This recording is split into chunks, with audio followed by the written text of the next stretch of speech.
ममता बनर्जी को ये जानना चाहिए कि संसद में जो पारित कानून है, जो केंद्र सरकार ने किया है, वो सब पर बराबरी से यूनिफॉर्म तरीके से लागू होता है। ममता बनर्जी को ये जानना चाहिए कि संसद में जो पारित कानून है, जो केंद्र सरकार ने किया है, वो सब पर बराबरी से यूनिफॉर्म तरीके से लागू होता है। क्या उनको पता नहीं है? संविधान की शपथ तो उन्होंने भी ली थी। क्या इतनी बुनियादी जानकारी नहीं है उनको कि सीए बाकायदा एक कानून है?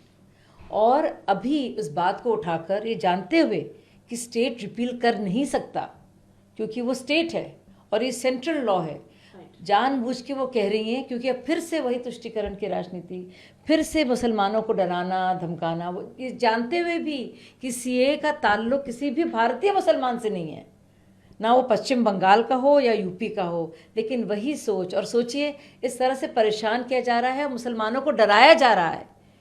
और क्यों डराया जा रहा है? ताकि उनसे वोट मिले। और जहाँ तक बात है एनआरसी की, वो तो उसके बारे में अमित शाह ने साफ साफ कह दिया है, ना तो उसका ड्राफ्ट है, ना तो उसका जिक्र संकल्प पत्र में है। और जहाँ तक बात है यूसीसी की, वो भी संविधान का हिस्सा रहा है।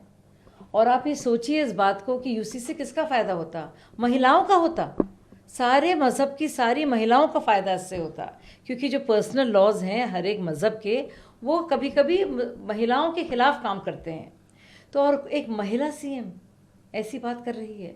और अगर मुस्लिम औरतों का इससे फ़ायदा होता तो ममता जी क्या कहना चाह रही हैं कि मुस्लिम मर्द ही मुस्लिम हैं, मुस्लिम औरतें मुस्लिम नहीं हैं? ये तो असली अक़लियत है, ये तो असली अल्पसंख्यक है, अल्पसंख्यक में भी अल्पसंख्यक, माइनॉरिटी विद इन माइनॉरिटी। कौन है एक मुसलमान औरत? आप उसके खिलाफ काम करना चाह रही हैं? क्यों? देखिए, एफआईआर दर्ज हो गई है खार पुलिस स्टेशन में मुंबई में, और इंफॉर्मेशन टेक्नोलॉजी एक्ट के जो इम्पर्सनेशन और चीटिंग के जो मामले हैं, उसमें 419 और 420 के तहत वो दर्ज की गई है।